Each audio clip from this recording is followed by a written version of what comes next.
Vale, volumen, pasa.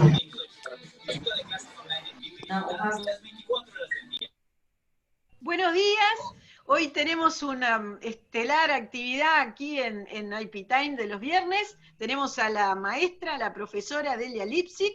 Tenemos también como moderador a Marcelo García Sellar. Y adelante con la actividad de hoy. Bueno, gente, gracias por participar. Muchísimas gracias, Delia, por prestarte hoy a la amable complicidad de participar de otro IP Time. Presentar a Delia, realmente, primero es un honor, es un placer, y contar con ella hoy es contar con una de las personalidades más relevantes que tiene la propiedad intelectual.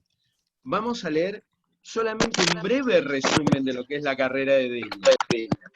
Es profesora consulta de Derecho Internacional Privado y titular de la Cátedra UNESCO de Derecho de Autor y Derechos Conexos de la Universidad de Buenos Aires. Es profesora de los másters en Propiedad Intelectual de las universidades Austral y de la Universidad Católica Argentina, Externado de Colombia, Católica de Guayaquil y Carlos III de Madrid. Es profesora honoraria de la Universidad Femenina del Sagrado Corazón de Lima y de la Católica de Guayaquil. Es presidenta del Instituto Interamericano de Derecho de Autor. Es presidenta de ALAI Argentina, directora del Instituto de Derecho de las Comunicaciones y Derecho de Autor del Colegio Público de Abogados de Capital Federal. Y además es autora de gran cantidad de artículos, de libros que son fundamentales. Acá hay gente que tenemos con... Les pido por favor que se muteen, porque si no, tenemos ruido de fondo. Y de libros que son centrales y obras clásicas de la especialidad. Y esto es, ya les digo, solamente un breve resumen. Delia, te pido por favor, el piso es tuyo, empezá cuando quieras. Muchas gracias por tenerte hoy aquí con nosotros. Muchas gracias, Marcelo. Buen día a todos. Muchas gracias a Beatriz Bugallo por esta invitación a este espacio tan agradable, tan dinámico, tan descontracturado, y eso me encanta, sinceramente, realmente. Y también a todos los que impulsan y colaboran en este espacio, y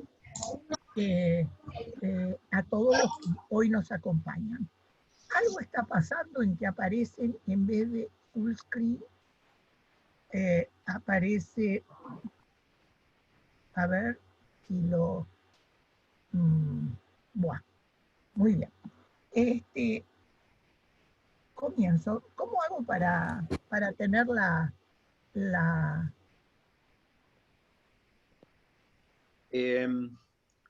Ahora. Ya está. Fíjate en la parte derecha arriba, tenés cómo acomodar la pantalla del Zoom. Ya está. Bueno, perfecto. Hechos estos agradecimientos, muy sinceramente, pero seguís en pantalla vos, no sé qué pasa. ¿Por qué será? Bueno, ¿quiere poner doctora un segundito para ver. ¿O quiere compartir pantalla? No, lo que pasa es que en vez de ver full screen a mí, ahora lo veo a Marcelo. ¿Cómo puedo hacer para verme a mí? ¿Qué es lo que...? Speaker View. Arriba. Sí, arriba a la derecha dice Speaker View. Exacto. Speaker View. Pero, claro. Si lo tienes en español, dice pista del hablante. Vista del hablante. Sí, pero no... De todas maneras, Delia, se te escucha perfecto, así que si vos querés avanzar, dale nomás, porque nosotros te escuchamos todo muy bien, ¿eh? Sí, pero el speaker, en este momento, el que aparece es Marcelo. Así que no sé cómo le aparece. Ahora me muteo así. Okay. Ahora aparece José Roberto la foto. No sé cómo ven ustedes. Acá tenemos... Hay que fijar al hablante, Delia. ¿Cómo? Delia, vos quédate tranquila porque te estamos escuchando. Acá lo importante ¿Pero me es ven? escucharte. Sí, ¿Me ven con el empezá tamaño nomás porque te justo? estamos escuchando perfecto. Y se ve también. No se puede ver en la cámara. Todo el mundo, ¿por qué? Y todos te vemos bien, ¿eh? Tu cámara está funcionando. Así que vos no te preocupes por eso. Avanzá nomás, les pido a todos que se muteen. Así no tenemos problema de que ella tenga la vista de quien está hablando en este momento. Adelante, Delia, te estamos escuchando perfecto. Perdón, una última recomendación, si se siente más cómoda, donde está su imagen, donde está su nombre, puntero ahí, aparecen 3 puntitos a la derecha de su foto. Y ahí te da los 3 puntitos, la opción dice pin video, y si ahí se fija su imagen. ¿En pin video? Ajá, dele ahí clic y Perfecto, clic y gracias, debe José de poner Roberto. la... Gracias. Ya está. Bueno, iniciando con el tema y superado toda esta cuestión de imagen, recuerdo que en el Congreso de la LAI, la Asociación Literaria Artística Internacional, que se realizó en Punta del Este, Uruguay, en 2007, muchos de ustedes estuvieron, que fue organizado por los grupos uruguayo y argentino de la LAI, el autoralista austríaco Michael Walter, profesor de la Universidad de Viena, planteó que uno de los 4 pilares del derecho de autor es una estructura del derecho contractual en sentido amplio, y dijo por qué es necesaria esta estructura a efectos de proteger suficientemente a los autores, quienes como regla están en la posición más débil de negociación y a menudo enfrentan a socios superiores. Los otros 3 pilares, según Michael Walter, son reglas de protección sustanciales suficientemente elaboradas, es decir, el desarrollo del derecho a autor, reglas de observancia eficientes, por supuesto, para darle eficacia al derecho a autor, y una estructura legal para las sociedades de autores, de manera que puedan actuar de manera efectiva. El tema que me toca abordar, a pesar de este introito tan doctrinal, es sin embargo de la mayor importancia práctica. En mi experiencia de abogada litigante, cuando me he enfrentado con un contrato de derecho a autor, generalmente encontré el enfoque, la solución en la aplicación de uno o más de los principios que rigen los contratos. Bueno, sabemos que el contrato es el medio a través del cual el autor ejerce los derechos que le reconoce la ley, el derecho básico que es autorizar o no el uso de su obra, la utilización lícita. Y esto le permite convenir las condiciones en que efectuará esa explotación y obtener una remuneración por el uso del producto de su esfuerzo creador. Ahora, a su vez, los derechos con que cuenta el usuario primario, es decir, el editor, el empresario, el productor, son los que, además de los que la ley les pueda reconocer per se en virtud de su actividad, como muchas leyes hacen con los editores, con los productores fonográficos, etc., es el derecho o los derechos que el autor le transmite por el contrato. Ahora, por su parte, el público siempre está deseoso de poder usar y disfrutar las obras y en lo posible sin trabas. ¿Y qué decir actualmente de las plataformas en Internet? Bueno, por estas razones, la utilización de obras ofrece dificultades para lograr una equilibrada composición de los intereses en juego, es decir, el autor, el público y los usuarios primarios. Los autores crean las obras y van a reclamar derechos sobre ellas. El público, ya dije, quiere disfrutarlas sin obstáculos, y el usuario primario, que es el vínculo casi indispensable entre el autor y el público, cada vez menos porque hay mucha posibilidad de que los autores reproduzcan sus obras para el público, publiquen sus obras sin intermediación, pero el usuario primario quiere conducir el negocio en las mejores condiciones posibles y de la manera que le resulte más conveniente. La normativa legal de los contratos, entonces, ¿qué tiene que hacer? Contribuir a establecer un adecuado equilibrio entre las posiciones de las partes, contemplando sus legítimos intereses.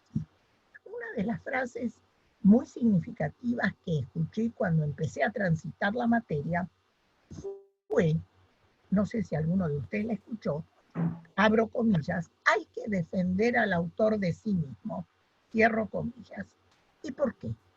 Porque el autor, cualquiera que sea su poder económico, padece de una debilidad estructural que le impide discutir libremente las condiciones del contrato, porque el éxito es errático.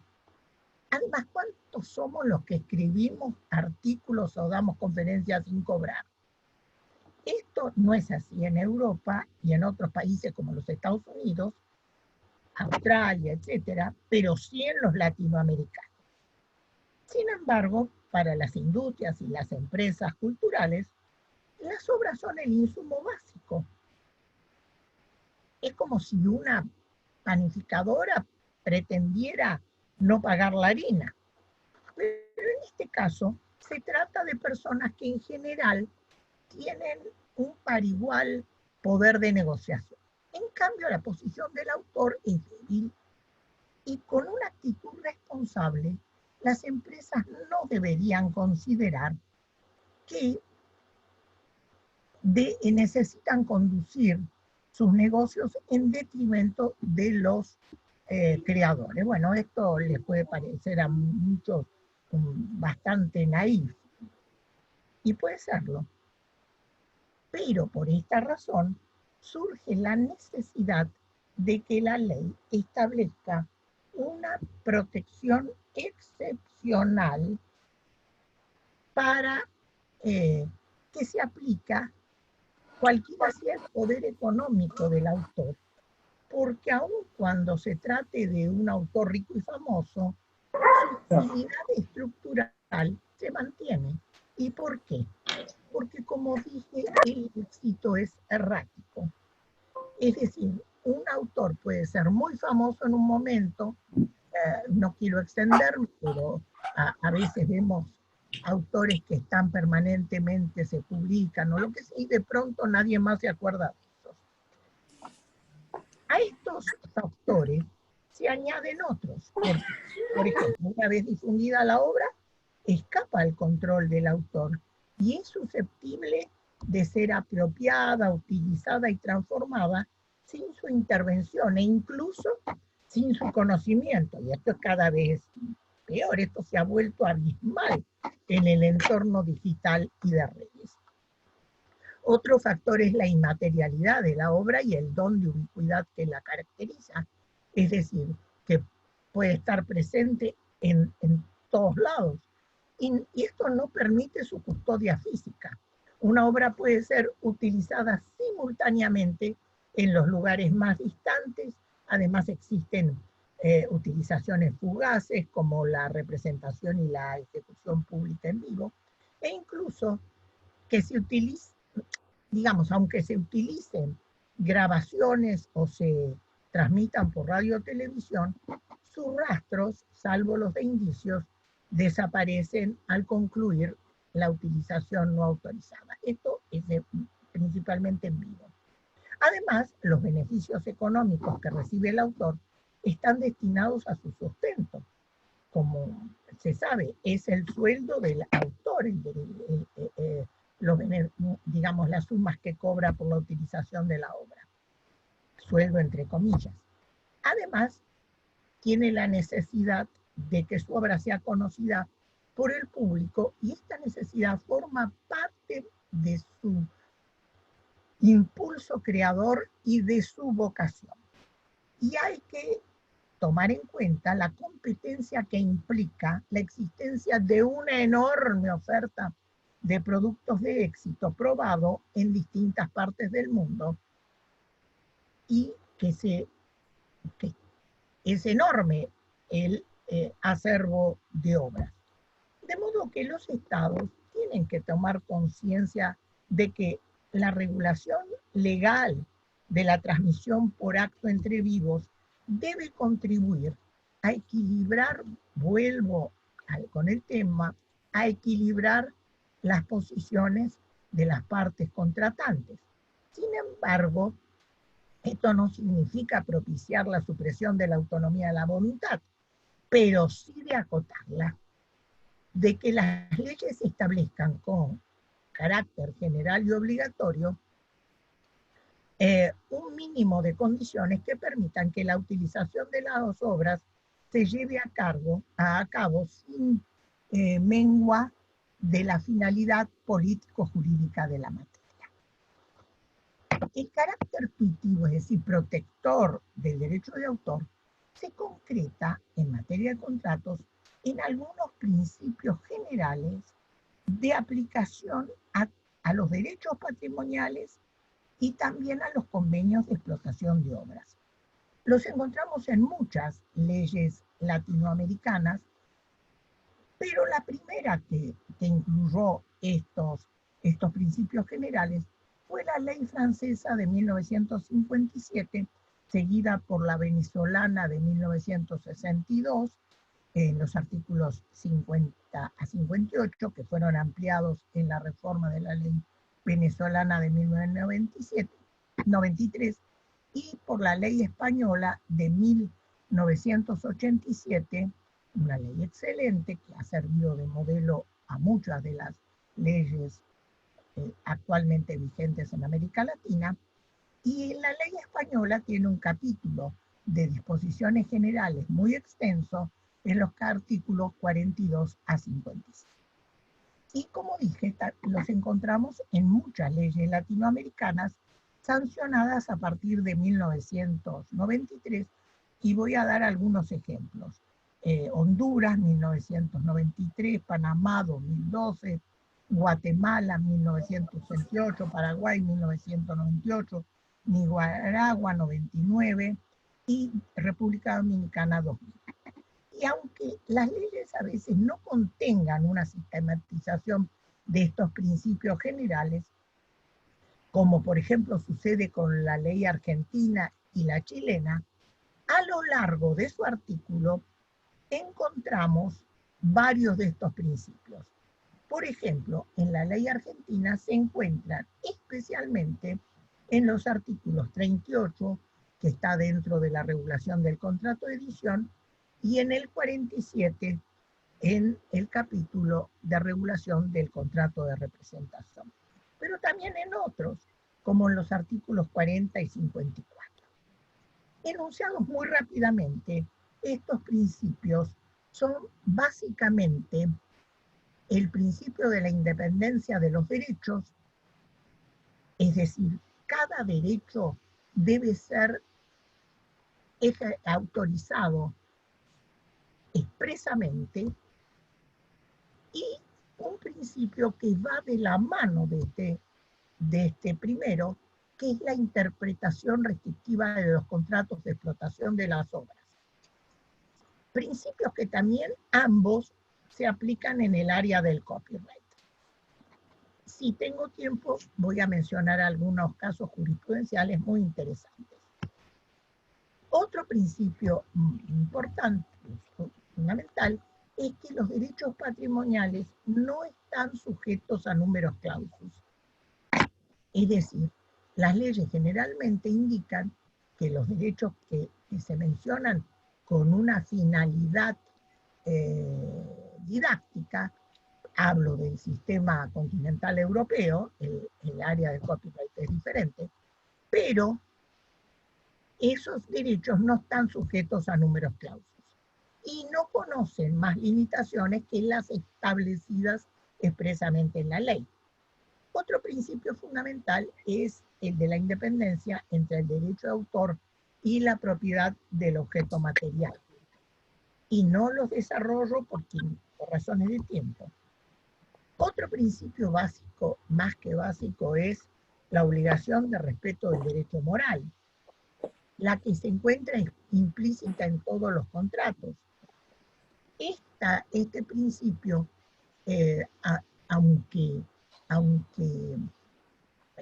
esté implícito, en general en los contratos de cuidados del lado del autor, nos encontramos con que las partes, es decir, el autor tiene desarrollados la forma en que va a figurar su nombre, en qué lugar, en qué tamaño, porque que no se van a hacer modificaciones, una cantidad de cosas que se deben cumplir aunque esto no esté, pero igual.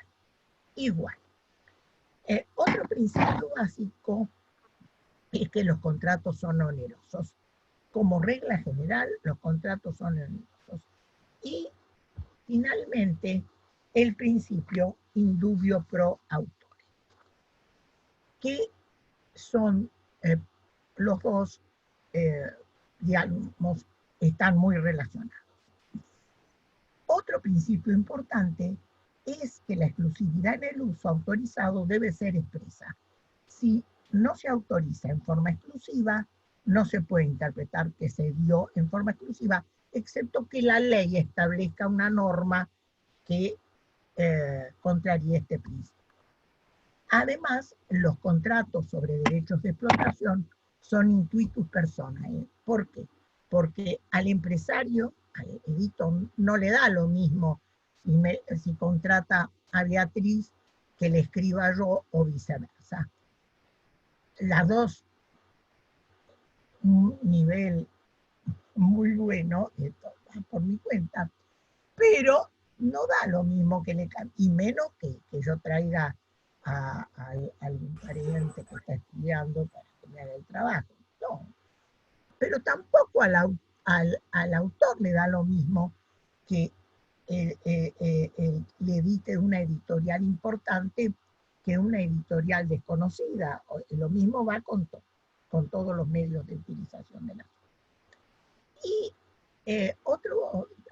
dos principios que quiero mencionar son que el autor puede fraccionar el ámbito de validez temporal y espacial de la autorización y las distintas formas de comercializar la obra. Esto es el principio, digamos, este es el derecho de distribución.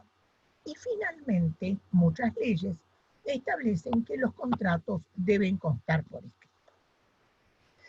Y finalmente, en esta enumeración, llegamos al problema de las obras futuras que dan origen a prohibiciones, podemos decir que clásicas, porque en relación con las obras se plantea la necesidad de proteger al autor respecto de ciertas prácticas abusivas en la contradacción.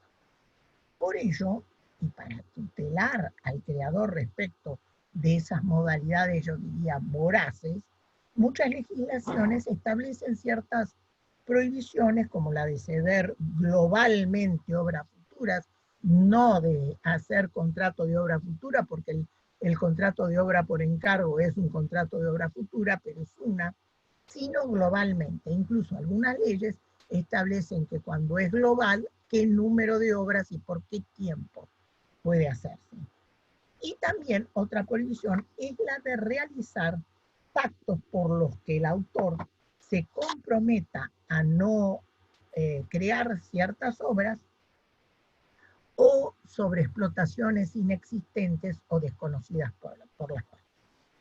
Ahora bien, es imposible para mí analizar los contratos sin tomar en cuenta la influencia que en su formación tienen las sociedades de autores que realizan la administración o gestión colectiva. La realidad demuestra que en las áreas en que dichas entidades actúan eficazmente, por supuesto, pero todo tiene siempre que ser eficaz, la labor del abogado también tiene que ser eficaz. Esas entidades tienen una gravitación indiscutible para equilibrar las relaciones entre autores y usuarios. Y aunque la ley admita la cesión o enajenación de los derechos patrimoniales, sin embargo, esas organizaciones solo dan autorizaciones de uso o licencias exclusivas.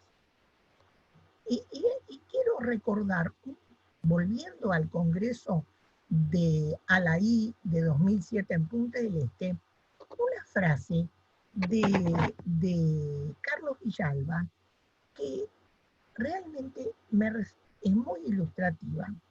Él dijo, un derecho de la empresa travestido del concebido para la persona del creador, que a su vez quede carente de derechos, no será una causa por la que valga la pena luchar. Para lo que valga la pena luchar a quienes se consideran autoralistas. Pero también se puede luchar por el cliente que no sea autor. Todo está permitido.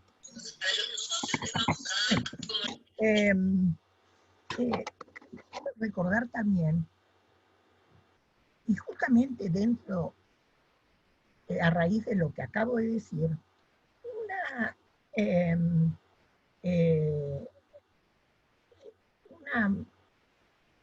un ejemplo que dio la profesora Jane Ginsburg, la gran profesora de la Universidad de Columbia, una vez que vino a dar una conferencia a la Facultad de Derecho.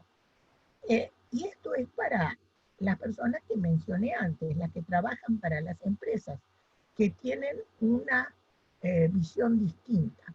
Y ella se refirió a esta situación que es tan fuerte en el sistema del copyright, en que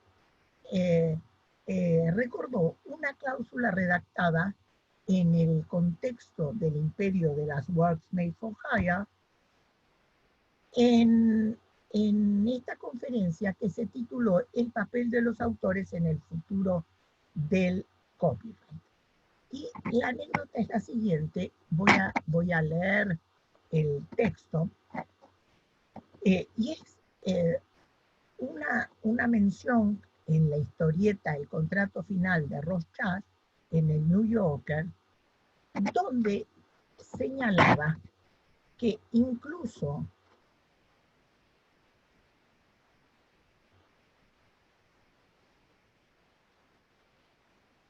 y se interrumpió, ¿verdad? Incluso si un día se encuentra una puerta en el universo que conduce a un lugar, en un no universo todo cae en un agujero negro de forma tal que nadie sabe dónde empieza y dónde termina y estamos todos muertos, de todos modos, así, ¿a quién le importa? Nada ya. Todavía poseeremos todos los derechos. Esa era la cláusula. Bueno, muy exagerado, pero muy ilustrativo. Mas sin llegar a tanto, con frecuencia encontramos cláusulas contractuales abusivas que llaman poderosamente la atención y que no sabemos, yo me pregunto, hasta qué punto son necesarias. Porque el empresario tiene que tener todo lo que necesita, pero no la cabeza del autor en una bandeja de plata como Salomé con San Juan Bautista. Pero y realmente, a pesar de lo ingenuo que puede parecer esta posición, somos muchos los que consideramos que también tenemos que pensar en los autores, que son personas de carne y hueso y que son las que crean las obras el núcleo original del cual parte todo el resto. Bueno, con esto doy por finalizada mi exposición, mi presentación, y quedo a disposición para comentarios, preguntas, intervenciones, lo que ustedes quieran. Muchísimas gracias. No, Delia, muchísimas gracias a vos. La verdad que un recorrido por los temas de la contratación con autores que, como comentábamos en la previa, sin duda alguna, en estos momentos donde la tecnología tiene una preponderancia tal en las industrias culturales, ciertamente en el día a día vemos perfectamente todas las tensiones que vos comentabas en tu exposición. Realmente muy interesante. Mientras el público va enviando sus preguntas, el público, esto es IP Time, todos los amigas y amigos que se han sumado hoy y que quieren participar, mandan algo por el chat y ya les doy la palabra. Yo mientras tanto te quiero hacer una pregunta, Delia. ¿Cómo no? Me da la sensación, y esto honestamente es algo sobre lo cual no termino de decidir si es solamente una sensación o es una realidad. Pareciera que la tecnología le da en algún lugar al autor la posibilidad de encontrar un punto de fortaleza que es la de comercializar por sí mismo sus obras y no estar tan atado a empresas que, como vos bien señalabas, por ahí generan este desbalance. Hay muchos tipos de creaciones que hoy le permiten al autor, de autores, no sé, de fotografías, de música, algún creador de un libro, comerciarlo como ebook a través de plataformas propias o plataformas que son amigables. ¿Cómo ves estas nuevas oportunidades que le da la tecnología al autor? ¿Sentís que efectivamente mejoran su posición en las industrias culturales o esa idea de debilidad que vos señalabas igualmente sigue existiendo? No, indudablemente mejoran. Conozco muchos músicos que ponen sus obras en algunas plataformas, en la Argentina, por ejemplo, en Bandcamp, y eso les permite directamente difundir su obra, ponerla a disposición del público, pueden regular si permiten usos gratuitos como promoción y demás, pero para el autor no es fácil una difusión. Uno sabe que existe Bandcamp, que existen otras, pero la gente cae cuando quiere escuchar música en Spotify o en otras similares. Así que en el ámbito digital siguen siendo muy fuertes y cada vez son más fuertes las plataformas comerciales. Así que sí, es cierto, da una gran oportunidad, pero siempre el autor pudo editar su obra por sí mismo. Son bien conocidas las ediciones del autor, pero claro, da una sensación de, en esos libros de edición del autor, a veces daban una sensación de pobreza. Entonces, el autor recurre a alguna editorial que no es editorial porque no cumple la función del editor, pero que pone su sello y que le cobra y se ocupa de algunos aspectos, pero sobre todo pone un sello. Hoy en día eso se ha ampliado, pero hacer la gestión propia, aunque se puede, por parte del autor en el ámbito digital, es bien complicado. Y la oportunidad de usos ilícitos que permite la tecnología es inmensa. Da la sensación de que todo lo que la tecnología permite se puede hacer. Y eso no es así, porque también hay tecnologías que permiten espiar personas, que se atente contra su derecho de intimidad, pero eso no está permitido por mucho que estas tecnologías existan y estén disponibles en forma bastante económica. Así que esta posibilidad existe, pero cada vez más en las grandes plataformas como las que mencioné van absorbiendo la difusión, la comercialización de las obras. Bueno, Delia, ya primero tuvimos como un pequeño intervalo como de cierta timidez. Ahora tenemos como 6 preguntas. Bueno, Así adelante. que les voy a ir dando la palabra a cada uno. Las preguntas se pueden hacer, vamos a ver las respuestas. Confiamos en vos ciegamente. Vero Gracias. Fiore y después sale a la cancha Edgardo Barona. Vero, desmuteate y haz tu pregunta, por favor. Vero. Bueno, te la digo yo. Vero pregunta, me gustaría preguntar sobre cómo se equilibra la cesión de derechos y el uso de las plataformas OTT que sobre el cual hubo ayer el panel en Secolda, que vos comentaste, después me enviaste tus comentarios. ¿Cómo ves el equilibrio entre los autores y este tipo de plataformas? Igual algo ya anticipaste en lo que comentabas recién, pero si querés redondear la idea. Sí, muy difícil. Yo creo que únicamente a través de la gestión colectiva, porque son plataformas muy fuertes, eh, tratan de economizar el derecho de autor todo lo posible, pero algunas,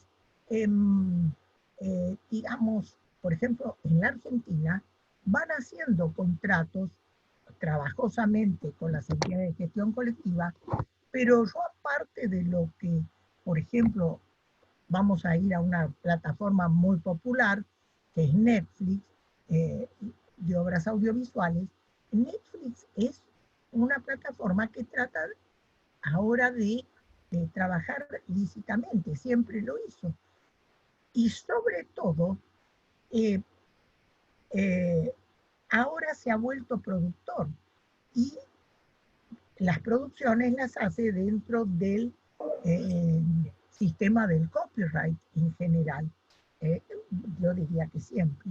De modo que las regulaciones de la relación entre el autor y esa plataforma se hace a través del sistema del copyright, que no, digamos, que es muy particular, porque si bien de alguna manera se queda con todos los derechos del autor, porque la titularidad originaria de la obra nace en cabeza del autor, sin embargo, como el derecho de autor no es un copyright, sino es un labor right, entonces el autor está protegido por los sindicatos, los famosos guilds estadounidenses muy poderosos, y ahí hay un régimen donde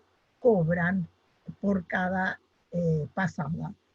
Pero es en ese campo, en ese área. Y aquí las plataformas más importantes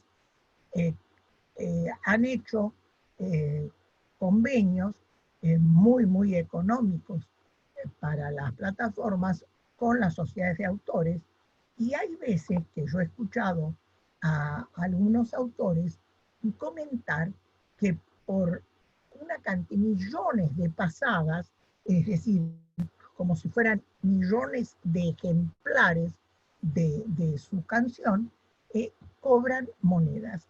Eso es lo que se llama la value gap, la brecha de valor. Es decir, todo está por hacerse y los usuarios primarios,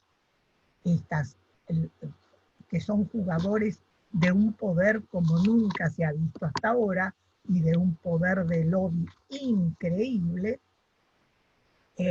tratan de hacer que lo que tengan que pagar sea lo menos posible. Hay muchos ejemplos, pero yo creo que con lo que dije ya todos evocamos. Pero si hay alguna aclaración que hacer, la hago. No, no, te digo, Delia, espectacular tu comentario de recién, porque, digamos, complementa para los que asistieron a SECOL de ayer. Tu comentario complementa muy bien lo que se habló del panel y es otra mirada, digamos, que termina de redondear los distintos aspectos de esta industria tan compleja. Y es sumamente valioso lo que acabas de señalar de el contraste entre un sistema más de derecho de autor clásico de Latinoamérica, contrastado con el sistema de copyright que encuentra su balance en una estructura más de tipo sindical. Realmente rescato mucho esta respuesta porque le da como mucha riqueza a todo lo que estabas comentando. Gracias. Edgardo Barona, te pido por favor si habilitas tu micrófono y haces tu comentario y tu consulta personalmente. Es Gracias, un tema Marcelo. muy interesante. Por Gracias, favor. Marcelo. Gracias, doctora, como siempre, por compartir el Ahora, conocimiento. a Bueno, usted. mi comentario va sobre la vigencia de la transmisión. En México, el artículo 33 establece que la transmisión debería realizarse por un máximo de 15 años. ¿Es así en Argentina? ¿Podría considerarse un principio general contractual? ¿Hay límites a este término como en las obras musicales o las cinematográficas? En México, el artículo 17 del reglamento permite extender el término en 7 casos. Y lo que me faltó añadir aquí es si la transmisión como un género abarca tanto la licencia como la cesión o solo aplica a alguna de las dos o incluye las dos. Gracias, doctora. Bueno, muchas preguntas en una. Voy por partes. La legislación mexicana, en el primer aspecto que usted mencionó, que limita por 15 años, sigue a la ley española, que creo que limita por el mismo número de años.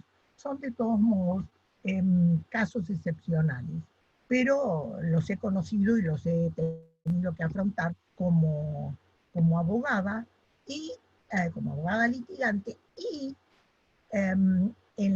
quiero decirle que en la Argentina no hay una norma similar, pero en la Argentina hay un desarrollo de la gestión colectiva como de las más importantes de la región latinoamericana, de las más importantes.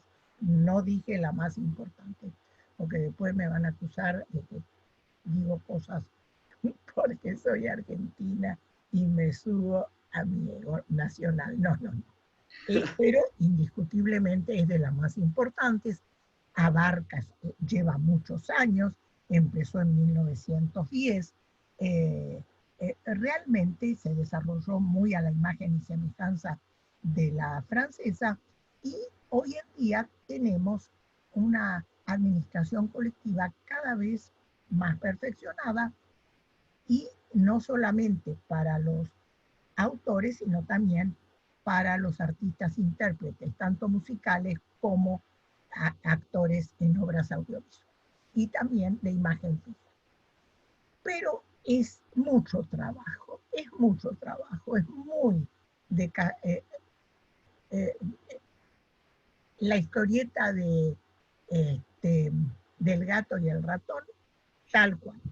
Pero bueno, este es el trabajo y yo creo que ya me perdí un poquito con respecto a lo que usted preguntó, porque era larga la pregunta, así que le pido por favor que me repita algún aspecto que yo no haya contestado. Sí, gracias. Pero básicamente esto se regula como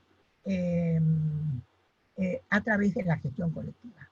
Si no hay gestión colectiva, al autor se le hace muy difícil gestionar por sí mismo. Puede hacerlo en algún campo. Con los medios digitales nació una gran esperanza de que el autor iba a poder prescindir de todo y gestionar solo. Bueno, con el tiempo la gente se fue dando cuenta que eso era más teórico que práctico. Porque hasta para organizaciones como la gestión colectiva en en este continente, es decir, en la región latinoamericana y en todo el mundo, donde hay una confederación de sociedades de autores, la CISAC, que permanentemente normaliza y atiende a la transparencia y a todo.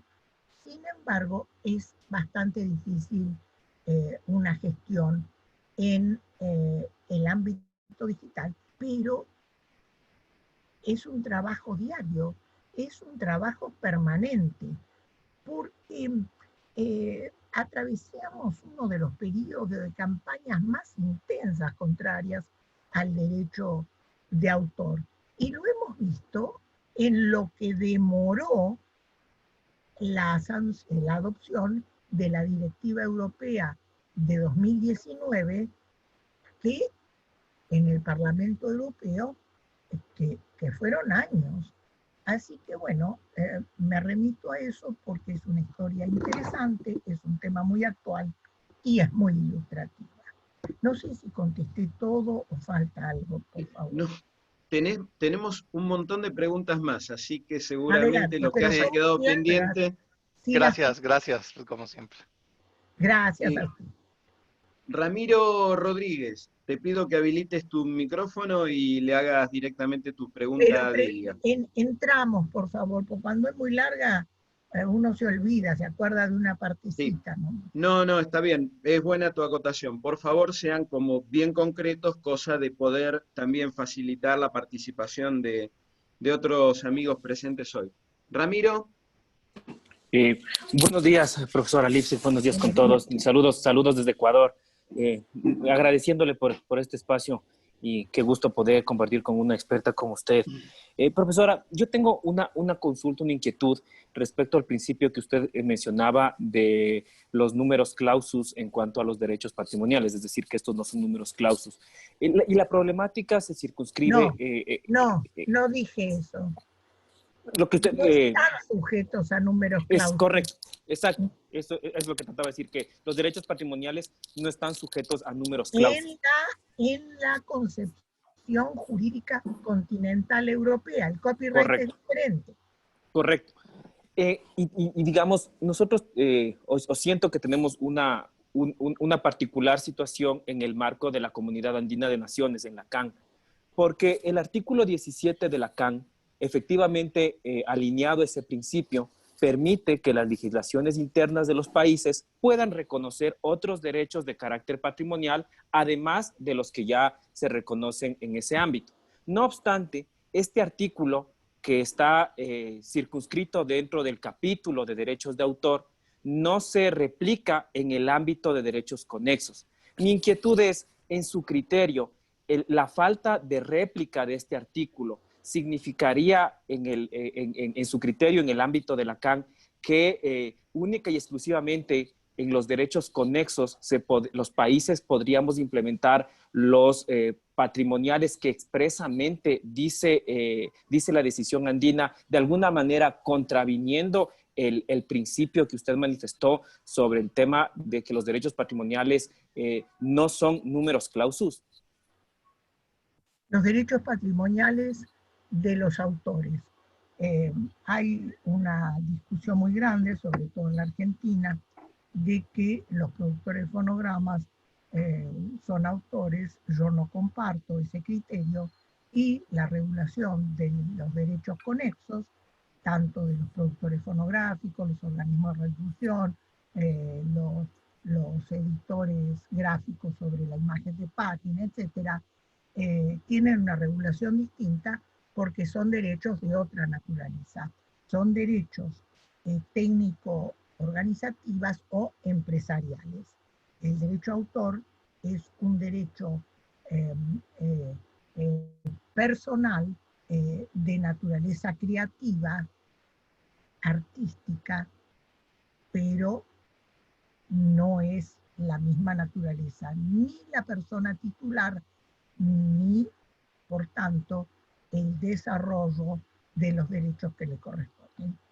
Por ejemplo, no tienen derecho moral las empresas, que en general son los productores fonográficos y ni que hablar de los organismos de refusión. Pero bueno, en una palabra, son derechos de naturaleza diferente y por tanto es natural y lógico y se comprende que los derechos sean diferentes y los principios a los que se les aplica sean diferentes.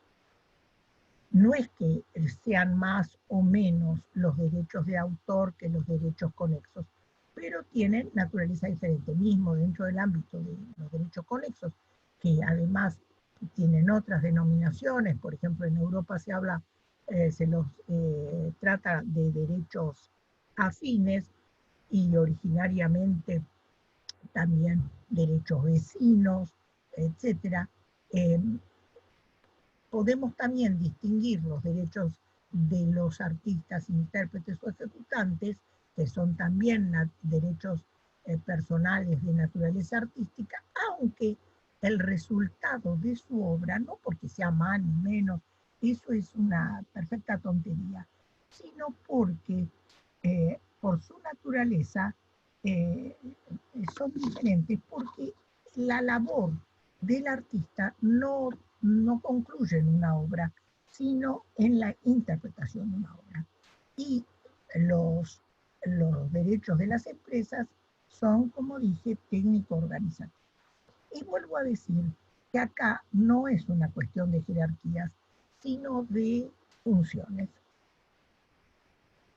Súper interesante, muy claro. Mi querido José Roberto, tu turno. Muchas gracias, Delia. Quería hacerte la siguiente pregunta. En los contratos pues, de derecho de autor tenemos este principio para proteger al derecho, esta disposición para proteger al autor de la prohibición de ceder obras futuras, ¿sí? A veces tengo la duda de, frente a las presunciones de cesión de derechos patrimoniales, por ejemplo, en Colombia tenemos en los contratos de prestación de servicios y en los contratos laborales, si no se habla de quién es la titularidad de estos derechos, y la obra creada por un trabajador, por un contratista, se relaciona con las actividades habituales de la empresa, se transfieren esos derechos patrimoniales como una presunción de cesión. Entonces, a veces a mí me parece que es como complicado compaginar ese principio con la prohibición de obra futura, porque cuando hay esa presunción, el trabajador, el contratista cede esas obras futuras. Parecería que este principio se aplica a contratos donde no, sí, donde sí se pacta esa propiedad, pero no es compatible con ese tipo de presunciones, ¿verdad? A veces creo que esos dos principios chocan, Sí. entonces llevan esa línea. Es correcta tu visión, José Roberto. El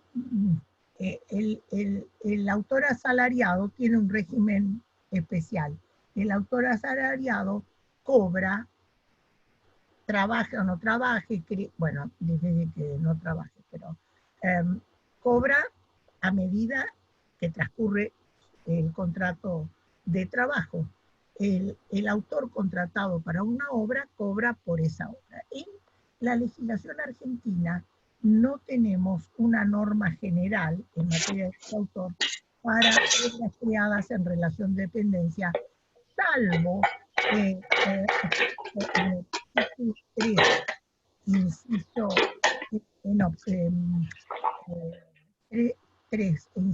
cuarto inciso, respecto a los programadores, creadores de programas de computación en relación de dependencia, pero circunscripto a los programas que creen durante la relación laboral y con motivo de la relación laboral, no en su casa el domingo fuera de ellas.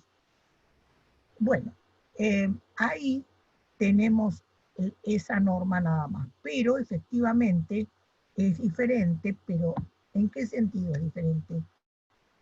No es que sea de obra futura, es que le pagan y a medida que transcurre el contrato, el empleador adquiere la titularidad de las obras y el autor cobra siempre, se produzca o no un bache de creación o de las necesidades de la empresa.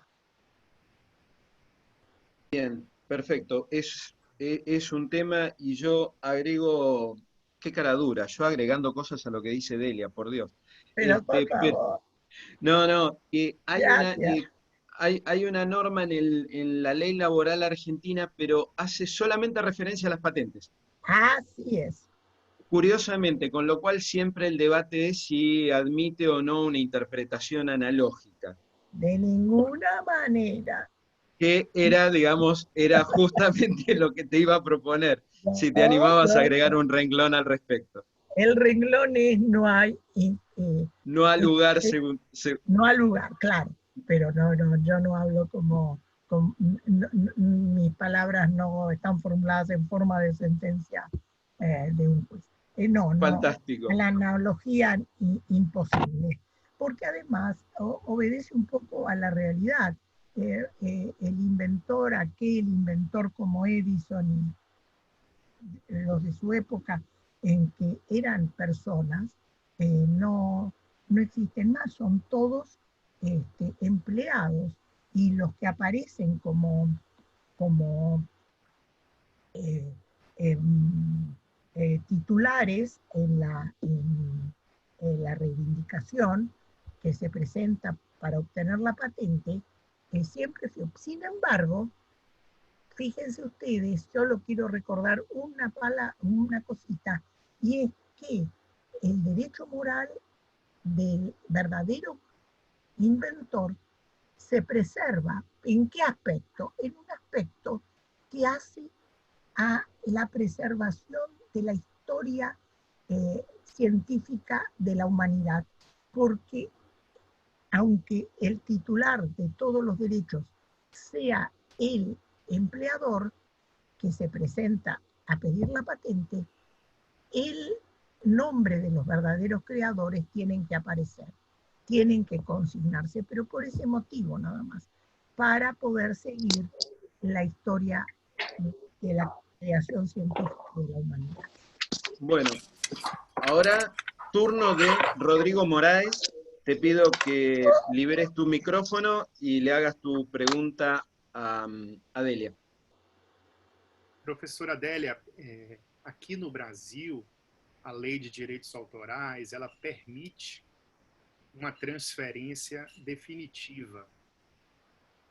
Muitos autores, compositores, quando jovens, quando possuem 20 anos de idade, assinam contratos de cessão definitiva e só vão tomar ciência do que assinaram muito tempo depois. Então, há uma assimetria informacional. Muitos autores depois fazem suas próprias editoras, tentam trazer esse repertório antigo e muitas vezes não conseguem por conta do contrato da cessão definitiva. A senhora acredita que a lei de direitos autorais deve estabelecer alguma regra como a da lei do México de tentar limitar esse tempo de cessão? Porque aqui no Brasil, se o autor faz uma cessão definitiva com 20 anos, e se ele vinha a falecer com 90 anos, esse contrato, até cair em domínio público, mais 70, pode durar 140 anos. Sim. Então, a minha pergunta é, a lei deveria ser mais restritiva para o autor ou não? Ou o autor é que procure um advogado para lhe dar uma assessoria? Qual é a opinião da senhora sobre isso? Muito obrigado. De nada, Rodrigo, muchas gracias por la pregunta. Efectivamente, lo que usted plantea es una situación que tenemos en todos los países y que es muy injusta con los músicos, con los compositores, realmente, y sin embargo, se practica en todo el mundo. Es muy difícil encontrar contratos que limiten. Los hay, yo los sé, los conozco, pero la regla general es que las editoras no permiten más que, no admiten, porque son contratos con cláusulas predispuestas que se la ponen al autor, querés, firmás, no querés, a Dios. Y es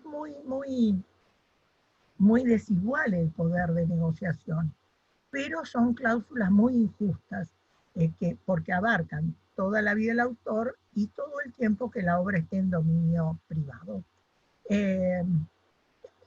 Acá en Argentina ha habido recientemente un caso, el caso Cantilo, de un autor y cantautor muy conocido, y lamentablemente fue un voto en la Cámara Comercial dividido, en que la doctora Elsa Usal votó, hizo una interpretación muy ajustada de la caracterización jurídica dentro del derecho civil de esa cláusula, y lamentablemente no la acompañaron los otros dos integrantes de la sala, y así se perdió una oportunidad muy interesante para crear una jurisprudencia que ayude a restablecer un poco el equilibrio entre las partes. Pero concuerdo totalmente con usted. Bueno, Delia, tenemos las 3 últimas preguntas que les vamos a pedir a todos que sean súper concretos, porque ya nos quedamos sin tiempo, pero le vamos a sacar a Zoom unos segundos más porque está Delia. Perdón, Así que, y que hablen sí, fuerte. y hablen fuerte. Bueno, Anet, te pido que liberes tu micrófono para hacerle la pregunta y después se preparan Priscila y Lucas Rizzo, y con Lucas terminamos. Anet. Muchas gracias. Buenos días, doctora Lipsic. Desde Buenos días. Venezuela agradezco mucho la oportunidad de poder escucharla. Es un verdadero privilegio. Doctora, me gustaría su opinión en relación a la posibilidad que en Venezuela, a través de una reforma legislativa de las normas laborales, se estableció una diferencia entre la titularidad de las obras creadas bajo relación de trabajo o con fondos públicos versus las que son creadas con fondos privados, y en la que los autores, según dice la propia ley, ceden al dominio público sus creaciones. ¿Qué opinión le merece este tipo de diferenciaciones y una norma como esta, donde el autor queda un poco en desamparo? Mire, en su pregunta va contenida la respuesta. Concuerdo totalmente con usted. Todas esas presunciones de cesión de que está plagada la ley venezolana y todas las leyes, o la mayor parte de las leyes sancionadas a partir de 1993 en América Latina, son sumamente injustas con los autores y son industrialistas, no autoralistas. Si la ley es de derecho de autor, es para proteger al autor.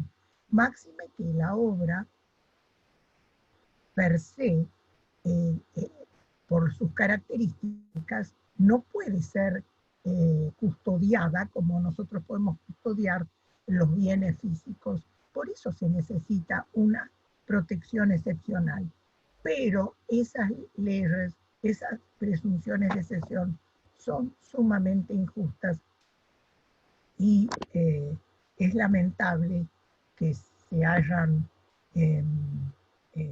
proliferado tanto. Pero bueno, tenemos los abogados que intervenimos en la redacción de las leyes, tenemos tendencias diferentes porque tenemos clientes diferentes quizás. Bueno. Muy bueno. Yo casi diría que este es el resumen de la charla. Dime quiénes son tus clientes, te diré cuáles son tus teorías. Bien. Bueno, no tanto, No tanto, bueno. Porque uno abraza unas convicciones y después orienta todo para eso.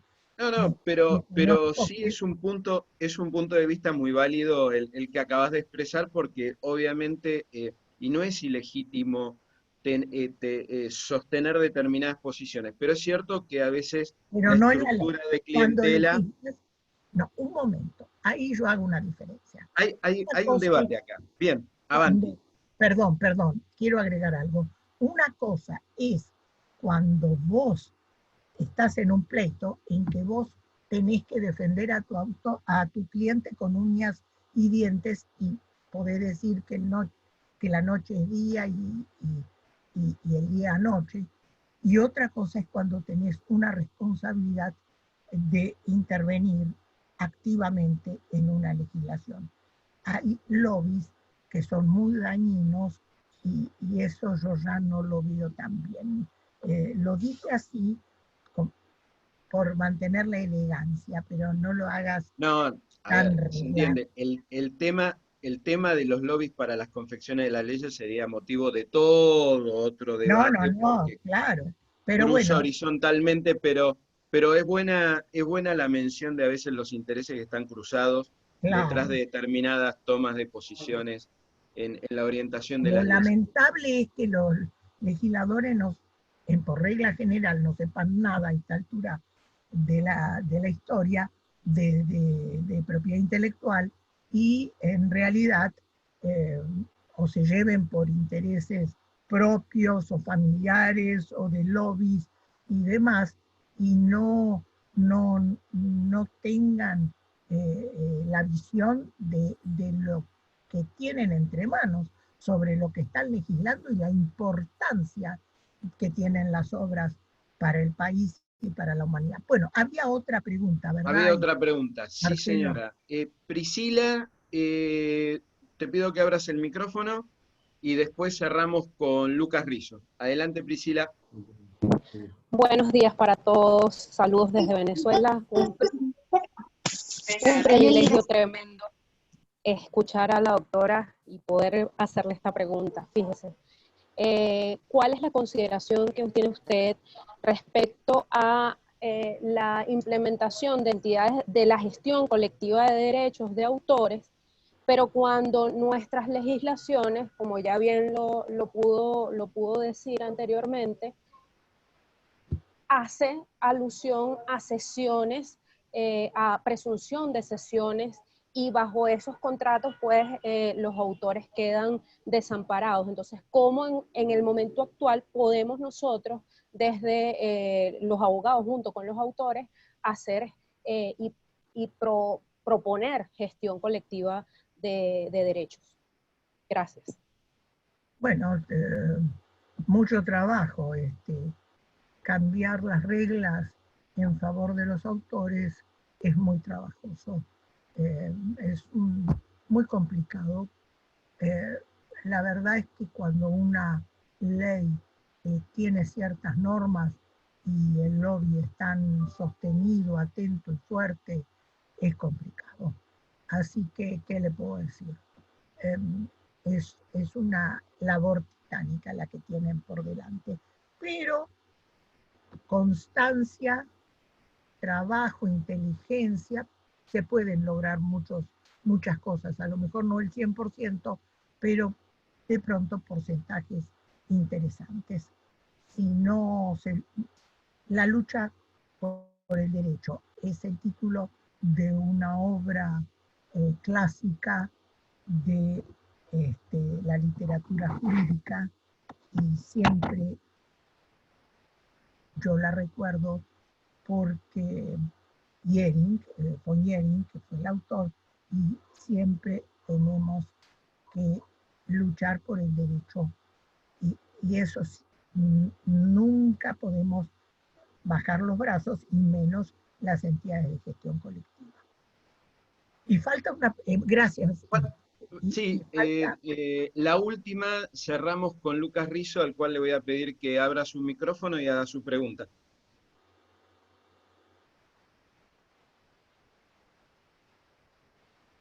Lucas. Ay, vos sabés que es una pena porque Lucas no me mandó por chat la pregunta, así que no, si él no abre el micrófono yo no te la puedo pasar. Pero en todo caso, Lucas, como en un remate, cerramos a la 1, cerramos a las 2. Bueno, cerrado el debate por hoy. Delia, un placer enorme. Creo que ya inclusive hasta dejaste sembrada tu próxima participación porque retomar cómo es la cadena de valor. Vos hablaste al principio de tu presentación de las industrias culturales.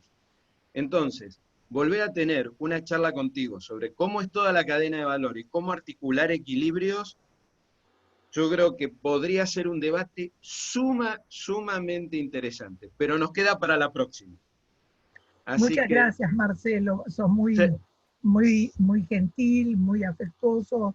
A todos les agradezco muchísimo el afecto y ha sido un gusto enorme y estoy a disposición de IP Time. Soy una asidua asistente. sí. Casi les diría que no me pierdo ninguna reunión. Y nuevamente, muchas gracias.